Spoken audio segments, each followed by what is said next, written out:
In this video, we will understand the aspects of consciousness, and its importance, by analyzing the various research reports published on the topic.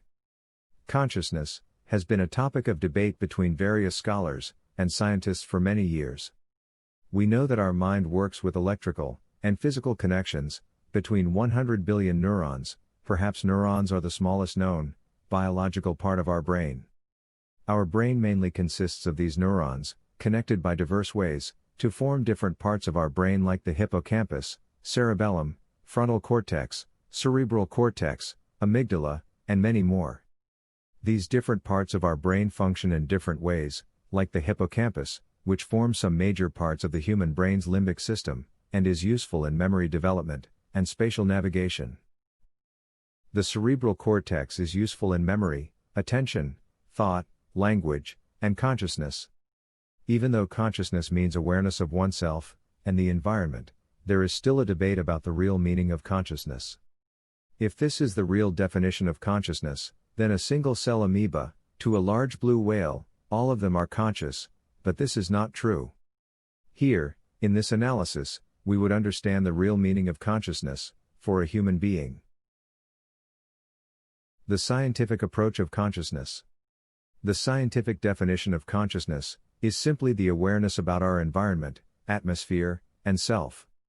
According to famous scientist Giulio Tononi, the difference between consciousness and unconsciousness is the same as the difference between an image of a camera and an image made by the human mind. A camera can take a photograph and save it digitally inside its memory, in the form of pixels. The same phenomena hold good for our minds.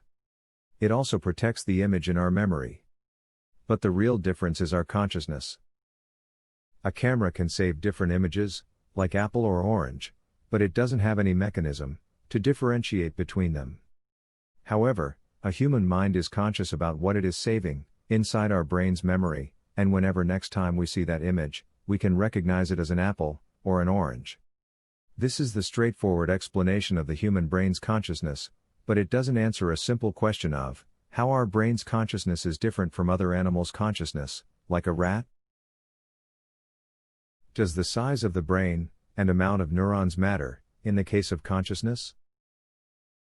Some researchers believe that the brain size is linked with consciousness. A rat's brain consists of only 75 million neurons than the human brain, with 1,000 times more neurons. A rat's mind is the simplest mind that can recognize various paths he uses to find food, and sometimes it can help him become aware of the coming dangers. But a human mind can make very complex decisions and produce complex thoughts. We can argue that just because our brain contains 1,000 times more neurons and a bigger mind, we have a consciousness that a rat doesn't have, but this is not true at all. A killer whale has 10 billion neurons, but it doesn't have even a 10% of cognitive and reasoning mind that it would have if we consider the number of neurons, i.e. around 1 by 10 times that of a human brain. So, this notion of a bigger size also fails if we consider our consciousness. Although many animals have a high degree of alertness and power to catch their prey, like a cheetah and sharks, yet they are not considered to be as conscious as a human being. The average reaction time of a cheetah to catch his prey is around 0.60 seconds, that is nearly more than the average reaction time of football goalkeepers and cricketers while fielding, but still, we cannot say that they are more conscious than us. Does connectivity matters in the case of consciousness? We have already concluded that size really doesn't matter if we consider our consciousness. But we can consider the different levels of connectivity between neurons in different levels of our brain. Our brain has some very dense and complex connections between the neurons that make it a human brain. For our brain's proper functioning, the cells of higher levels need to be interconnected, but if the cells are too densely connected, a closed loop will occur, and our mind will come in a deadlock condition. In this case, our mind would not be able to process the actual information from the connection, and would not recognize anything. So, the key to understanding the different images and actions in our brains relies on different levels. The cell, at the very basic level, recognizes the image and electrical patterns. It sends this message to upper, highly dense cell connections, used for the generation of other complex information, and so on. So, whenever a person sees an apple, our lower level neurons send a message to our memory center to recognize that image, and our memory sends a message that it is an apple. This way, our human brain works. But still, the question of consciousness is not answered perfectly. A single-cell animal like an amoeba can identify whether an object is a food or not by contacting it. In fact, single-cell organisms can respond to their environment in various ways, but they are still not considered conscious. Some flaws in our consciousness. Nothing in this universe is perfect, and so is our consciousness. Many flaws have been found in our consciousness, like selective attention. Selective attention is the act of focusing on one task, while ignoring other unnecessary information. Selective attentions happen daily, and it can be seen in the people living around us. Since it is impossible to give attention to every incident happening around us, our mind has selective attention to choose the best possible information of our surroundings at a particular time that can help us focus on a particular task. Selective attention is somewhat necessary for us, so that sometimes we can focus our mental attention on a conversation when other conversations are going on around us. But in many cases, this is like a flaw. For example, we can hyperfocus on a conversation while driving a car that can put us at risk of accidents. Selective inattention. Selective inattention is the failure of our consciousness of not noticing a part of our environment when our attention is directed elsewhere. Many tests have been done on common people to prove this theory, and they prove to be true. A very simple example test for this is the switching of a person. Some volunteers of a university are asked to ask an address to any randomly chosen common observer, and they are switched by the ditto-looking person. Still, the observer didn't realize this change. Are we conscious during our sleep? Sleeping is one of the mandatory activities for our human body and mind. A person needs a proper sleep of about 5 to 10 hours per day for our brain's normal functioning. But are we conscious when we sleep? Or sleep is not connected to our consciousness? There is a natural biological 24-hour cycle that matches the day and night cycle of light and dark, known as the circadian rhythm. These natural biological clocks are observed in various animals, plants, and even fungi. There are many sleep stages of approximately 90 minutes that a human being goes through while sleeping. One of the main stages of our sleep is Rem sleep, or rapid eye movement sleep.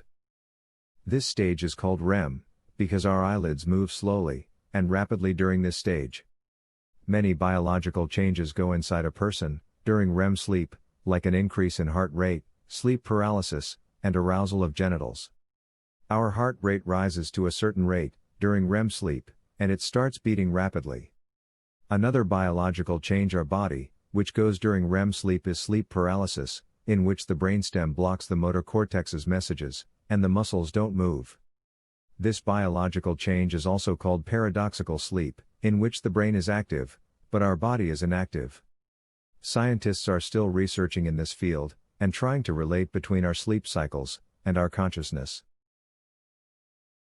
Is human consciousness supernatural, rather scientific? Many psychic people in this world claim that they have seen some incidents of the future happenings. One of the most famous predictors of history was Nostradamus, who has predicted some famous future incidents, like First and Second World War, and the 9/11 World Trade Center attacks. So, what can we conclude from this type of extrasensory perception? Are these people conscious about the consciousness of other people? In my opinion, we cannot take the supernatural and scientific theories separately. If we really want to understand consciousness's real meaning, we have to understand the real meaning of supernatural and scientific facts. Now, it's been proved that our universe is not the only universe. Many parallel universes also exist, having different time frames, which means one universe in which we are living is in our present, and other parallel universes may be running in the future or the past incidents, as same as in our universe. If this is true, then a person who has a sixth sense or an ESP, is somewhat connected to all these parallel universes, through some kind of superconsciousness, and he can see the incidents of the future, through this connectivity. In this sense, the future is nothing but a conscious image of the psychic person, who can see them in the present. Some people said that they went through a near-death experience, and saw a white light, coming out of a long tunnel, and suddenly they wake up in the hospital. This suggests that our consciousness is biological, but it also has some supernatural connectivity. Some people can really see images that are not in the reach of normal people. Our consciousness can open many resources of prosperity and wealth if we can learn how to program our subconscious mind. Our conscious and subconscious mind works together, and they decide our nature, manners, and behavior. If we can learn how to send positive affirmations to our subconscious mind through the use of our conscious mind, then many new paths of success and prosperity should open for us. Believe me that you don't need any special skill to use the power of your subconscious mind. Let me provide you with a simple example.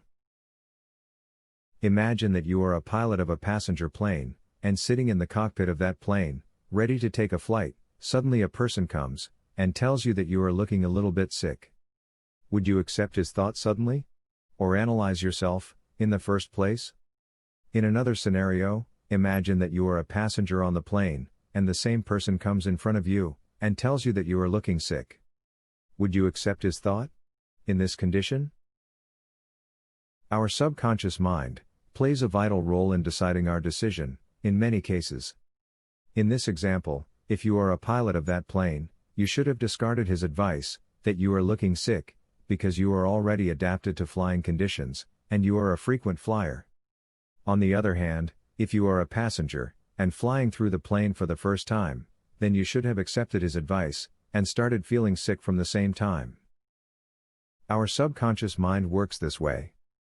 In this case, the pilot has programmed his subconscious mind according to the circumstances he had been facing for many years. He had been sending positive messages to his subconscious mind through his conscious mind.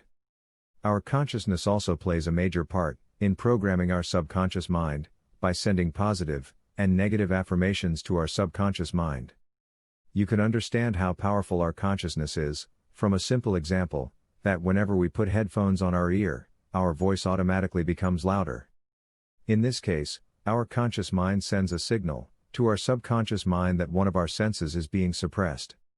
If you want to use the full powers of your subconscious mind, then you can visit our official website. Please see the link in the description. Hypnotic State and Consciousness. We would have come to an end of this analysis, but believe me, there are no precise conclusions in the case of human mind's consciousness. Many states of the human mind are not definable. One of the states is a hypnotic state. Some researchers consider the hypnotic state as an altered state of consciousness, but some believe that this state has no connection to consciousness, and the hypnotized participants are actively motivated to behave hypnotically. In other terms, we can say that we can easily fool the normal human being's consciousness by hypnotizing him, as we have studied earlier that human consciousness has a flaw called selective attention that helps a person to concentrate on a single task by ignoring other unnecessary information. In hypnotism, a hypnotizer may use this flaw and force us to focus on whatever he put inside our perception and thinking. If he says that water tastes like milk, the hypnotized person will take this simple suggestion as a reality, and the taste of water would change into milk. But every person cannot be hypnotized to this level. A person must have a motivation to be hypnotized, concentrate on his abilities, and use his vivid imagination. So, we can say that our consciousness is not yet understood properly and fully.